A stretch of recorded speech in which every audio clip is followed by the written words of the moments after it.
Salam sejahtera semua. Hari ini kita sambung kepada subtopik seterusnya. Oke, sebelum saya perkenalkan subtopik, kita tengok dulu gambar raja yang ajaib ini. Oke, kamu boleh buat sendiri. Tapi tidak tahu di rumah kamu kalau ada kepingan logam. Oke, kalau ada kepingan logam, kamu boleh buat sambungan macam ni. Oke, ini dua ialah kepingan logam yang berlainan, mesti berlainan. Kalau kamu guna kepingan logam yang sama, contohnya besi, dia tidak akan berlakulah tindak balas ini. Kalau kamu guna dua kepingan logam yang berbeza, kamu sambungkan dia macam ni, oke, kamu akan nampak lampu ini, mentol ini menyala. Oke, sebab tindak balas ini boleh menghasilkan arus elektrik. Oke, ini nama apa yang berlaku dalam ni, walaupun dia nampak simple kan, tapi mungkin kita tidak akan terfikir kenapa dia begitu. Sebenarnya dia berlaku tindak balas redox dalam ni. Oke. So ini ialah contoh sel kimia yang ringkas. Yang tadilah lemon tu, guna kentang pun boleh. Oke. So sel kimia ialah dua kepingan logam berlainan jenis. Oke, mesti logam yang berlainan jenis, dicelup ke dalam elektrolit dan disambung dengan wayar penyambung. Oke, elektrolit ialah bahan yang boleh mengalirkan ion. Oke. Dikenali juga sebagai sel Voltan atau sel galvani. Maksudnya sel kimia ni nama dia boleh juga sel Voltan ataupun sel galvani lah. Menukarkan tenaga kimia kepada tenaga elektrik sebab dia datang daripada logam tu kan. Disebabkan oleh perbezaan kereaktifan logam tu, dia menyebabkan berlakunya tindak balas redox. Jadi dia melibatkan penukaran tenaga daripada tenaga kimia kepada tenaga elektrik. Okey. So tindak balas redox yang berlaku dalam sel menyebabkan pengaliran elektron. Dia tidak juga jauh dia punya pengetahuan konsep daripada apa yang kamu sudah belajar sebelum ni. Okay? Lebih kurang sama aja. Okay.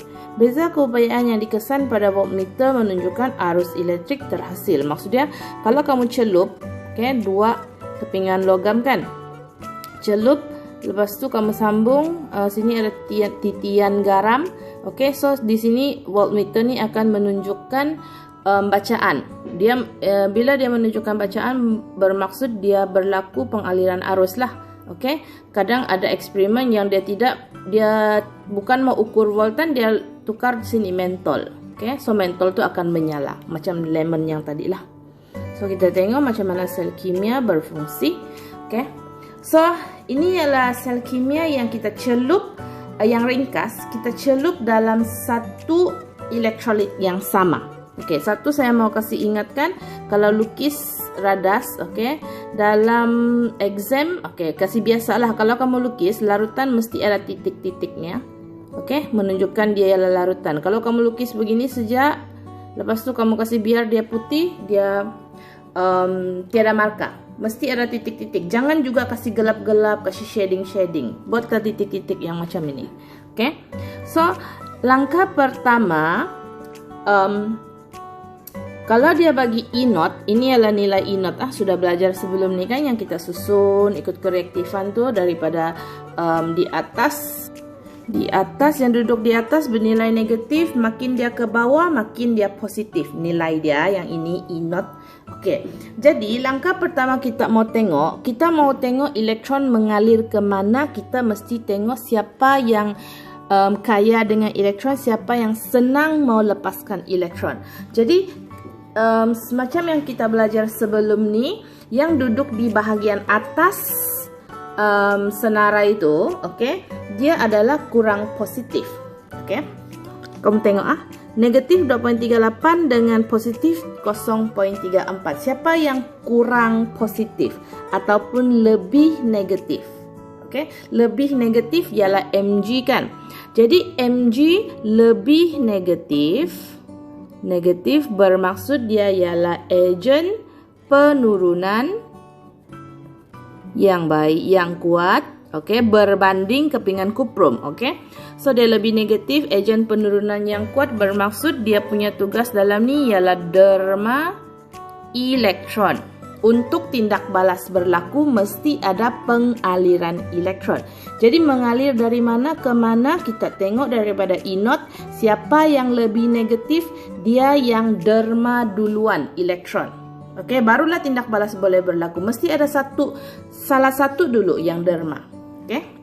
Sebab itu dia lukis aliran elektron ialah macam ni. Okey, so elektron mengalir macam ni. Kalau pesongan voltmeter ialah ke sini lah. Sebab dia mengalir ke sini kan. Jadi pesongan voltmeter macam ni. Dia akan menunjukkan bacaan. Okey, and then apa yang berlaku? Apa yang berlaku di magnesium? Kita mula dengan magnesium, kuprum kan. Jadi magnesium kalau derma elektron, apa yang terjadi dengan persamaan dia? Okey, Mg derma elektron. Okey, bermaksud dia akan jadi Mg2 plus 2E. Okey, ini yang berlaku. Bermaksud kan Mg ialah pepejal kan. Pepejal bermaksud bermula daripada kepingan ni. Jadi di sini semua Mg.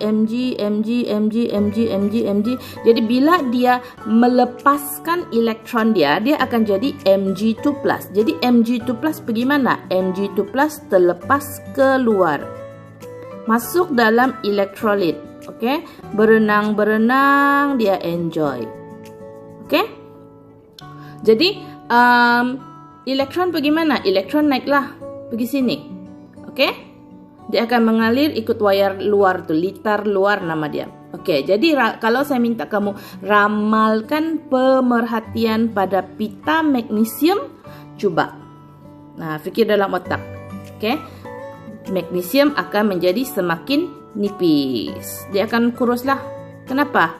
Sebab daripada Mg tukar jadi Mg2 plus. Mg2 plus masuk dalam larutan aqueous, berenang-berenang. Okey, tapi jangan guna perkataan berenang dalam exam. Okey. So, lepas elektron pergi sini. Okey, kalau kamu perhatikan, ini ialah kepingan kuprum, kan? Kalau Cu kuprum bolehkah terima elektron? Tidak kan? Cu ialah logam. Logam sepatutnya kalau dia bertindak balas, dia akan derma elektron. Jadi Mg sudah bagi dia elektron. Jadi Cu tidak mau elektron sebab dia sudah stabil. Dia tidak mau. Dia kalau dia bertindak balas pun dia akan buang elektron dia. Jadi siapa yang mau ambil elektron dia? Okey. Kalau kamu tengok, kamu punya elektrolit yang kamu guna ialah CuCl2. Bermaksud dalam larutan yang ini, larutan aqueous ni, dia ada terapung-apung Cu2+, dengan Cl negatif, Cl negatif. Sebab dia ialah ini CuCl2 terdiri daripada Cu2+ dengan Cl negatif. Okey, sebabkan dia ialah larutan, bermaksud dalam ini, okey, dalam larutan ini terdapat Cu2+ dengan Cl negatif. Jadi, bila elektron mengalir ke sini, sini banyak elektron bah. Dia kaya dengan charge negatif kan. Jadi kalau dia kaya dengan charge negatif, dia akan tarik siapa pergi dekat dengan dia? Dia akan tarik Cu2+. Okey, dia akan tarik Cu2+. Jadi Cu2+, apa akan terjadi? Cu2+, bila dia dapat elektron, okey, dia akan membentuk apa? Kuprum pepejal. Okey. So, bermaksud kalau dia terima elektron, dia mengalami penurunan. Okey. Jadi, so kalau saya minta kamu ramalkan apa pemerhatian di kepingan kuprum, teka. Okey. Dia akan jadi semakin tebal. Okey, kepingan kuprum ni tetap kepingan kuprum yang asal, cuma dia menjadi semakin tebal. Datang dari mana yang melekat di sini ni? Datang daripada Cu2+ yang memang ada dalam larutan, pergi melekat di sini. Okey, melekat, dia terima elektron yang datang daripada magnesium tadi dan terjadi tindak balas penurunan yang ini. Jadi dia terbentuk Cu pepejal. Cu pepejal yang terbentuk ini akan melekat di kepingan kuprum, menjadikan saiz kepingan kuprum semakin besar. Okey, jadi kalau saya minta kamu buat ini belum seimbang. Oke, ini 2 elektron lah. Bermaksud satu Cu2 plus perlu terima 2 elektron untuk membentuk Cu. Jadi kita punya persamaan ion yang lengkap ialah, oke, kasih gabungkan. Persamaan ion yang lengkap ialah Mg, tambah Cu2 plus membentuk Mg2 plus dan Cu. Oke, ini kalau dalam satu bekas yang sama, kita guna larutan elektrolit yang sama.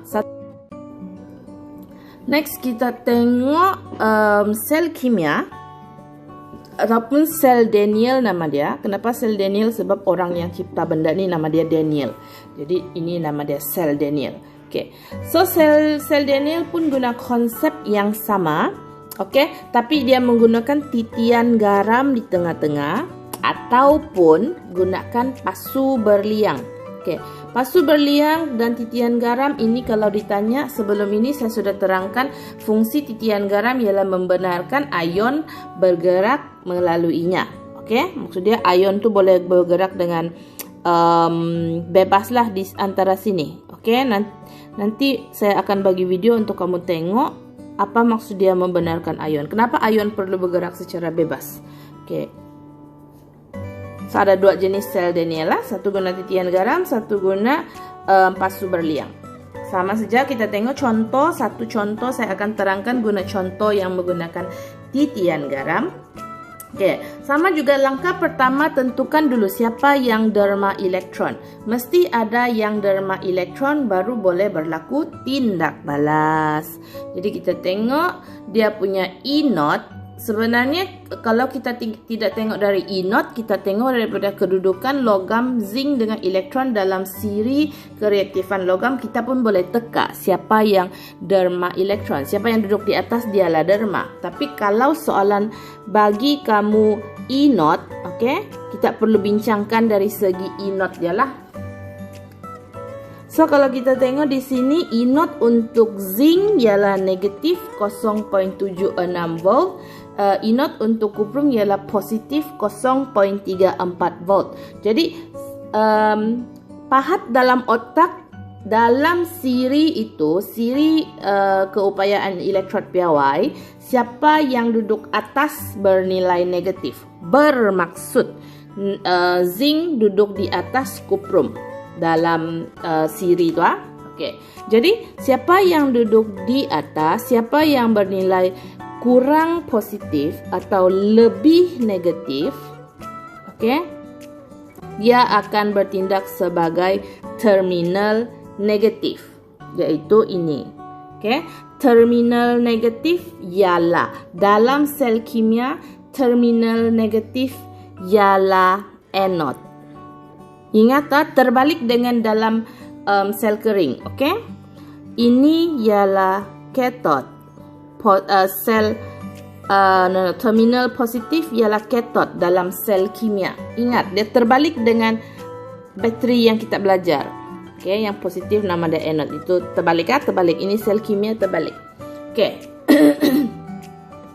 So macam mana mau mula kita punya persamaan? Ingat, kalau terminal negatif bermaksud dia akan derma elektron. Jadi tulis dulu zinc. Derma elektron macam ni, kan? Kalau dia derma elektron, dia akan jadi zinc 2 plus dan 2 elektron lah, menderma 2 elektron. So dia akan jadi zinc 2 plus. So jadi pemerhatian dia sama saja. Memandangkan zinc pepejal, dia bertukar jadi Zn 2 plus aqueous, kan? Maksud dia Zn 2 plus yang terhasil ini akan masuk dalam ni, berenang-berenang. Jadi pemerhatian kita di sini, kebaikan zinc ni akan makin nipis macam ni. So elektron dia bergerak. So pergi di elektrod kuprum. Elektrod kuprum kita guna kuprum sulfat di sini, kan? Bermaksud dalam ni ada Cu2 plus. Jadi Cu2 plus akan tertarik pergi sini sebab di sini kaya dengan elektron. Sudah dapat ada bekalan daripada zinc, kan? Jadi Cu2 plus, apa yang terjadi dengan Cu2 plus yang dalam larutan ini, Yang asal ini tidak akan berlaku apa-apa. Yang di luar ni tertarik, dia akan jadi Cu2+, terima elektron, membentuk Cu pepejal. Jadi Cu pepejal, jadi apa pemerhatian dia? Pemerhatian dia di sini akan jadi makin tebal. Mungkin tidaklah tebal begitu kan, tapi dia akan jadi tebal lah sebab di sini berlaku apa. Jadi satu lagi yang kita akan bincangkan ialah apa proses yang berlaku di terminal negatif dengan positif. Di anode berlaku pengoksidaan atau penurunan, di katot berlaku pengoksidaan atau penurunan. Oke, jadi ini ialah proses apa? Tengok daripada nombor pengoksidaan daripada kosong jadi positif 2, bermaksud ini ialah proses pengoksidaan. Kan? Jadi ini daripada positif 2 jadi kosong, bermaksud ini ialah proses penurunan. Okey. Soalan ini, kalau dia keluar soalan ini, jangan terus blur. Okey. Fikir step by step yang macam Miss ajar. Kena pasti siapa derma, baru fikir macam mana tulis persamaan dia. Lepas tu baru fikir dia ialah proses pengoksidaan atau penurunan. Okey. Macam mana kalau saya tidak ingat macam mana mau kira nombor pengoksidaan? Okey, saya sudah pernah ajar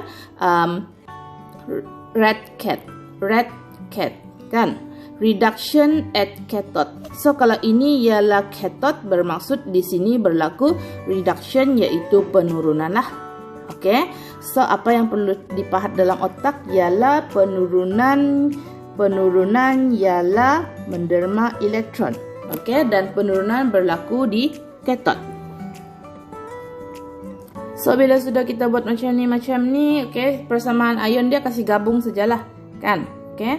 So next kita mau belajar ialah cara menulis notasi sel. Notasi sel maksudnya cara kita menulis. Dengan tulis notasi sel ini kita boleh tahu dalam sel kimia tu dia guna elektrod apa bertukar jadi apa, okey, apa yang berlaku. Okey. Jadi kita tulis ini sebelah kiri. Sebelah kiri adalah tempat untuk tulis anode, iaitu terminal negatif punya maklumat. Sebelah kanan ialah tempat untuk tulis katot punya maklumat. So dipisahkan dengan dua, double line. Double line ini mewakili titian garam ataupun pasu berliang. Okey. Jadi yang depan tulis electrode, hujung pun tulis electrode, bermaksud apa elektrod yang kau guna. Okey. Elektron maksudnya anode lah, di bahagian anode apa, di bahagian katot apa elektron yang kau guna. Lepas tu yang ini dalam elektrolit tu dia mengandungi ion apa. Okey. So kalau kita tengok contoh yang kita bincangkan tadi, okey, yang ini, okey, zinc dengan kuprum. Jadi kamu boleh try lah. Okay. Try apa? Macam mana mau tulis notasi sel dah. Okey. Jadi sebelah anode, di anode ialah sebelah kiri kan. Jadi kita tulis dulu pasu berliang. Okey. So anode sebelah kiri kita mula dengan elektrod kan. Jadi zinc sebelah anode dan hujung dia kuprum. Kan? Jadi ada satu garis, ada satu garis. Sini kita isi dengan ion yang terdapat dalam larutan ini. Apa ion yang ada? Zinc 2+ dengan Cu2+. Okey, yang dalam ini. Dalam larutan ini kita ada Cu2+ yang mengambil bahagian dalam tindak balas. Kenapa Zn2+? Sebab yang sini terbentuk ialah Zn2+. Jadi notasi sel untuk sel kimia ini ialah inilah. So kalau dia tukar kepingan logam ini kepada logam lain, cara tulis notasi sel dia lain lagi lah. Kita akan tukar dia punya nama. Okay. Nah ini ya. Okay. So ini adalah contoh tadi. Okay. Tian garam bla bla bla bla. Okay. Untuk kira berapa voltan yang boleh terhasil kalau kamu guna, maksudnya kalau kamu mau hasilkan satu bateri kamu guna kepingan zinc dan kepingan kuprum tadi, berapa voltan yang akan terhasil dalam satu bateri kamu. Macam mana mau kira? Inot bacaan voltan yang sepatutnya kamu dapat, okay, sama dengan inot katot tolak dengan inot anode. Itu ialah rumus dia. Hafal. Anode terminal positif tolak anode terminal negatif. Samalah betul kan? Terminal positif ialah cathode. Oke, terminal negatif ialah anode. Jadi tolak sahaja. Oke. Jadi anode tadi untuk zinc ialah positif 0.34, pergi cek balik. Oke. Tolak dengan negatif 0.76. Salah. Ini ialah Cu punya, ini ialah zinc punya. Ingat kan? Jadi bila kamu tolak bermaksud satu bateri yang kamu boleh hasilkan kalau kamu guna kepingan zinc dan kepingan kuprum dan kamu punya larutan aqueous 1.0 mol di empadu, bateri yang dapat kamu hasilkan ialah nilai dia 1.1 volt. Oke, maksud dia kalau kamu tukar pasangan zinc tukar dengan pasangan kuprum ni, kamu tukar dengan logam lain, kamu punya bacaan akan berlainan. Kamu dapat hasilkan bateri dengan bacaan voltan yang berbeza. So yang ini nilai-nilai ini tidak perlu hafal. Kalau soalan pengiraan yang melibatkan bacaan voltan ni dia akan bagi kamu nilai itu. Yang penting kamu tahu siapa tolak siapa. Oke, yang penting kamu tahu rumus lah. Rumus perlu hafal lah. Rumus dia tidak bagi. Cuma nilai ini dia akan bagi. Kamu perlu faham saja macam mana guna. Oke. Next tugasan kamu ialah ini. Oke. Kamu boleh bincang lah secara berkumpulan atau macam mana. Oke. Jawab semua soalan nih. Daripada awal sampai akhir lah. Tapi kalau kamu mau, saya tahu ramai akan rujuk skema jawapan. Tapi saya mau kamu try dulu sendiri. Oke. Buat dulu, baru rujuk skema jawapan. Kalau enggak, saya tidak tahu kamu faham ke tidak. Kan, janganlah tipu diri sendiri. Oke, yang penting saya mau tahu kamu faham ke tidak. Saya takut ini SPM ini. Oke, saya yang takut kamu mau SPM. Oke, so langkah pertama ialah pergi cek di list senarai keupayaan elektrod piawai itu, tengok siapa punya nilai, catat dulu nilai dia berapa, lepas tu tentukan siapa derma elektron, elektron bergerak dari mana ke mana, apa yang berlaku di sini, apa yang berlaku di sini, lepas tu boleh jawab. Oke, jawab semua soalan tu, senang saja. Oke, yang ini pula pun jawab juga, tuliskan notasi sel. Oke, tuliskan notasi sel, tadi sudah belajar kan? Logis dulu titian garam, lepas tu ada anode, cathode. Anode, cathode. Jadi untuk tulis ini, kamu perlu kenal pasti siapa anode, siapa cathode, baru boleh jawab soalan nih. Kan? Jadi macam mana mau tentukan siapa anode, siapa cathode? Sama juga, pergi tengok di senarai itu, siapa punya nilai lebih negatif, dia ialah terminal negatif, yaitu anode. Oke. Ini pun sama. Tengok nilai dia. Oke. So ini hitung nilai voltan pun sama. Oke. Pun sama, perlu tentukan siapa mempunyai nilai lebih negatif. Oke, siapa yang jadi terminal positif sebab dia punya rumus ialah anode cathode tolak anode. Bermaksud kamu perlu tahu dalam pasangan ini siapa yang jadi anode, siapa yang jadi cathode lah. Oke, tapi sebenarnya kita boleh tahu sudah. Yang sebelah sini, ini kan notasi sel. Oke, jadi notasi sel bermaksud titian garam sebelah sini ialah anode, sebelah kanan ialah anode, sebelah kiri ialah cathode. Jadi tinggal tolak sajalah, cuma kamu perlu cari nilai dia. Alright, semoga berjaya. Jadi apa yang kamu perlu hantar ialah latihan kamu sahaja, nota. Pandai-pandailah buat, yang penting buka sekolah nanti saya cek. Oke, thank you. Ada soalan tanya Misa?